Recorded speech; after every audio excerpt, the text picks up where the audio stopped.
Very similar to Renee's story is the one of Harry Hoksey, a Texas businessman whose father had passed on to him an herbal formula that would reveal highly effective against cancer. Unlike Renee, however, Hoksey was very wealthy and was a natural-born fighter who feared no one. This set the premise for one of the most prolonged and virulent fights between an American citizen and the medical authorities in the history of the United States. The trouble began with what seemed like good news. And we now have in our files and our records many, many thousands of case histories and records, pathological proof, X-ray photographic studies that we do positively cure cancer, both internal and external. I give you names, times, dates, names of doctors, names of institutions. The doctors labeled Hoksey the worst cancer quack of the century. But Hoksey's supporters called him an effective healer, persecuted by a medical trust.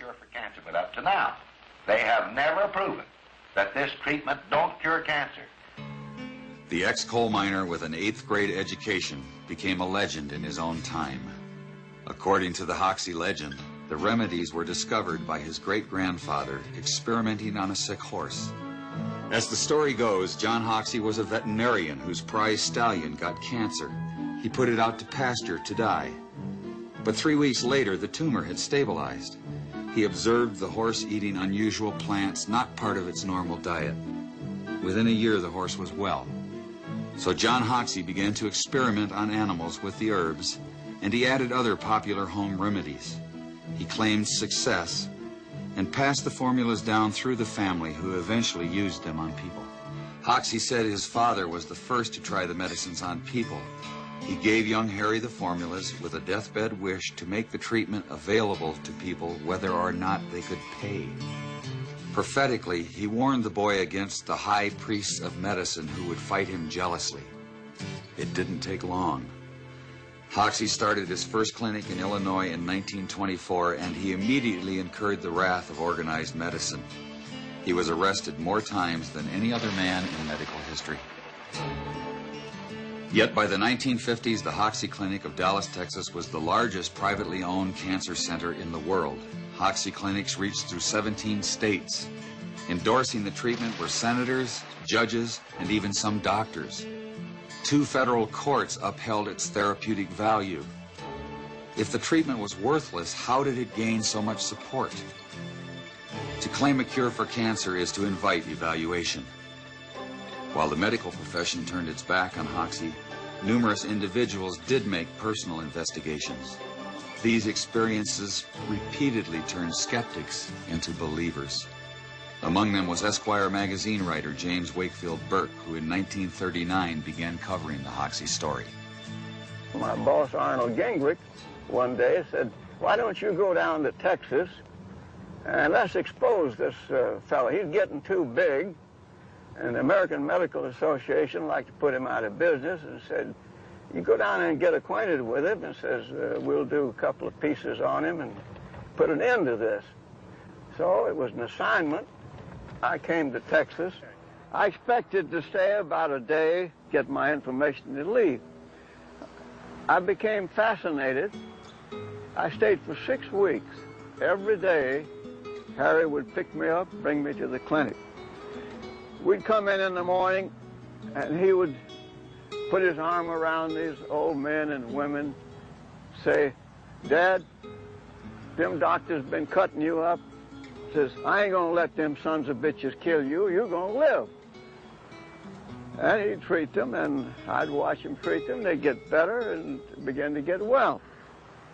So I wrote an outline for a piece which I called "The Quack Who Cured Cancer."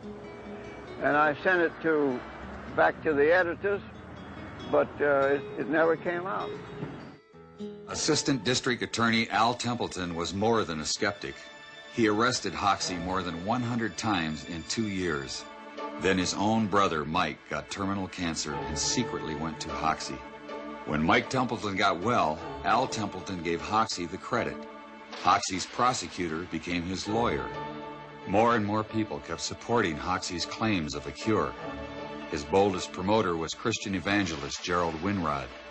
His radio broadcast reached millions of listeners with sensational reports of Hoksey's mounting successes. I wish to begin this broadcast by reading for you what I regard as a very important statement, and I quote, Judge W.L. Thornton, this is the second jury of 12 men that has found in my court that the Hoksey treatment cures cancer. 10 doctors found that the number of cures reaches into the thousands. Former United States Senator Thomas studied a large number of cures. I had made my own investigation, had satisfied myself that cancer was really being cured by the Hoksey method.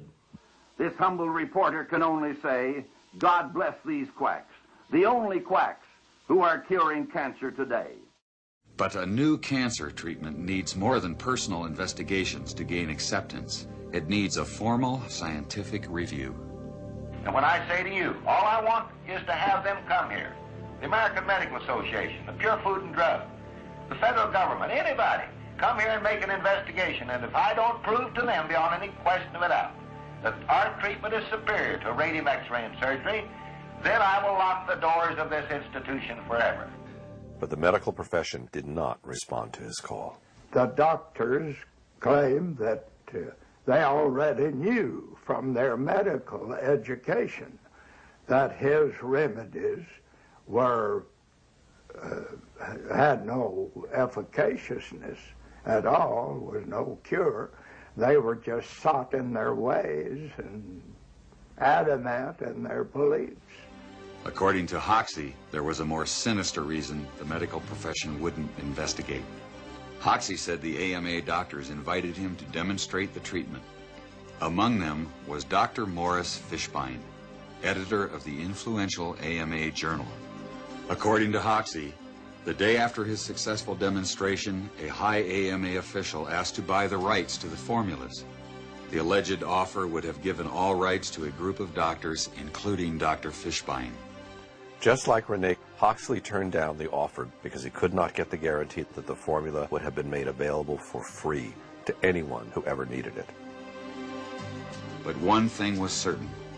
Hoksey had made a very powerful enemy. By crossing swords with Dr. Fishbein, he alienated the most influential figure in medicine.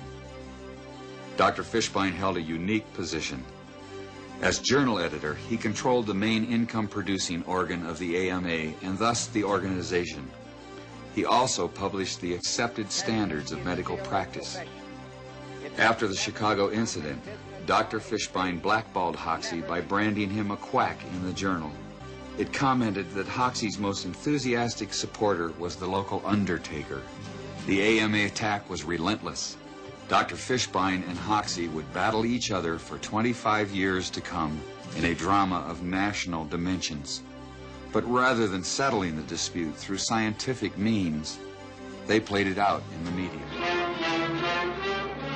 At the association's headquarters in Chicago, vigilant against quackery is Dr. Morris Fishbein. There is no serum, drug, or combination of drugs that we know that will definitely cure cancer. When Hoksey approached the National Cancer Institute for an investigation, the agency refused. The NCI said his medical records were incomplete. Hoksey said doctors refused to supply necessary records because of Dr. Fishbein's influence. The government concluded it would be a waste of public funds to investigate. Having struck oil in Texas, Hoksey offered to pay for a test himself. His challenges were putting Dr. Fishbein under public pressure, and the doctor fought back hard in the public arena. But when he wrote blood money for the Hearst Sunday papers, he went too far. Hoksey sued Dr. Fishbein and the Hearst newspaper empire for libel and slander. He didn't seem to stand a chance. The nation's most notorious quack faced a who's who of American medicine. Surprisingly, Harry Hoksey became the first man ever to win a judgment against Dr. Fishbein and the AMA. Dr. Fishbein had to resign from his post at the AMA. But the Hoksey-Fishbein trials held an even more shocking revelation. Dr. Fishbein admitted in court that Hoksey's supposedly brutal pastes actually did cure external cancers. The most dangerous external cancer is melanoma. It can spread rapidly through the body. Doctors advise extremely radical surgery. Even so, melanoma is often fatal. We have more positive proven cases of melanoma in our records than 1,000 of patients to talk to that have been cured in this institution than any institution in the world, and that's a broad statement, but we have the facts to back it up. Hoksey went as far as producing his own movie to make his voice heard from the medical profession. It would be an innovation to men of the medical profession if, instead of devoting so much time and money to court trials, sniping tactics, and smear campaigns, they would come to the clinic, do some investigating, check into our methods, speak to some of our patients. Then they would understand why our treatment has been as effective and, in most cases, far more successful than anything they've had to offer as a solution to the cancer problems. But instead of accepting the invitation, the medical establishment escalated the war. Mildred Nelson has directed Hoksey's clinics from the beginning. But he was never investigated except in a criminal type of a way to see what he might be doing wrong. The Food and Drug have always been famous for harassing the Hoksey patients. Go to people's houses, take their medicine when it was delivered to them, talk to them, tell them they were doing wrong. But when the government couldn't stop Hoksey in court, the FDA decided to take unprecedented action. Sufferers from cancer, their families, physicians, and all concerned with the care of cancer patients are hereby advised and warned that the so-called Hoksey treatment for internal cancer has been found on the basis of evidence presented by the FDA to be a worthless treatment.